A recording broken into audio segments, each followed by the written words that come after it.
Okay, so what are the implications?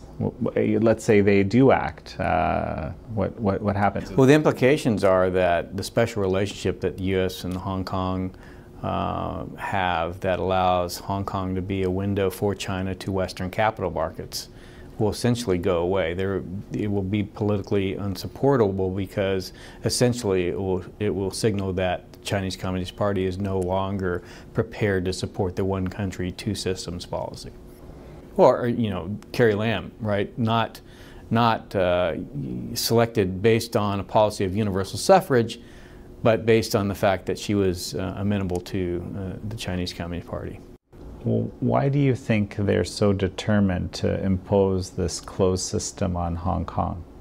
For their own benefit, right? The families have enormous wealth in Hong Kong. They have properties, they have money. And it also is a place for them to have access to U.S. dollars. You know, I think that Carrie Lam and the ruling coalition there in Hong Kong believed they had such a supermajority that it would be no problem to get passed. Now that may be true, but what they forgot to look at is what the views of the population were. You know, I'm sure she didn't realize that 25% were going to stand up and say no, including many in her own government.